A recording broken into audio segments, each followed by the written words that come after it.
We live in a political world, says Bob Dylan, and today we are neck deep in a political season.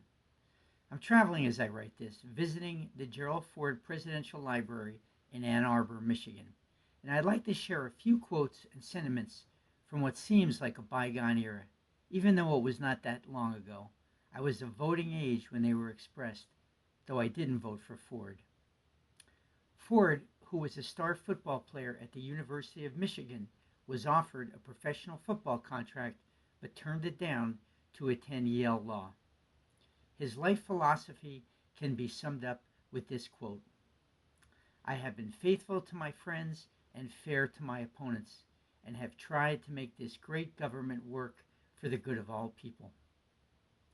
His wife, Betty Ford, was no slouch either.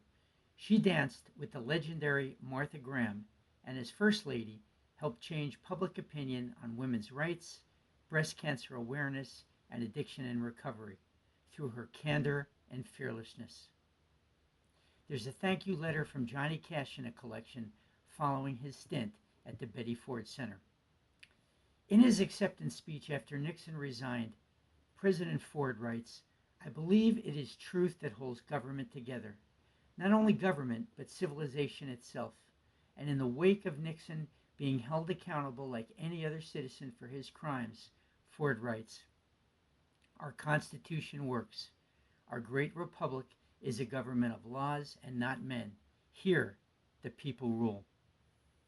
In his concession speech, after being defeated by Jimmy Carter for the presidency in 1978, Ford writes to Carter, I pledge to you that I and all members of my administration will do all that we can to ensure that you begin your term as smoothly and effectively as possible. May God bless you and your family as you undertake your new responsibilities. Perhaps Ford's defining moment was his struggle with the alleged crimes of President Nixon, who resigned rather than face impeachment over Watergate. When Ford decides to pardon Nixon, he says in part, I have come to a decision which I felt I should tell you and all my fellow American citizens, as soon as I was certain in my own mind and in my own conscience that it was the right thing to do.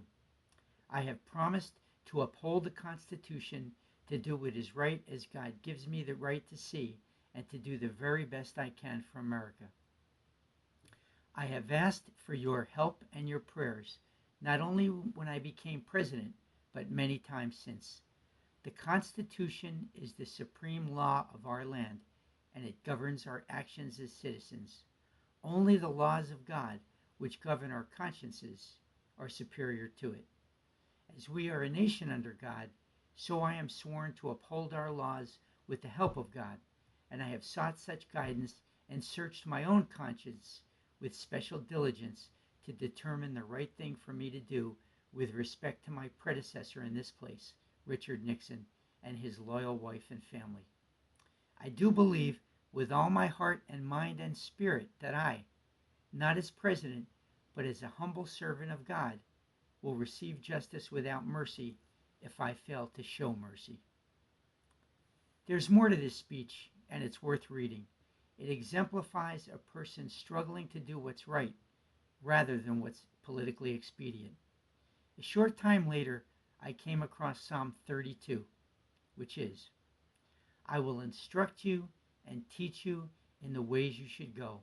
I will counsel you with my loving eye on you. I think Gerald Ford was listening. The song pairing is My Heroes Are Different Today. Until next time, stay safe, be brave, and keep walking in the light.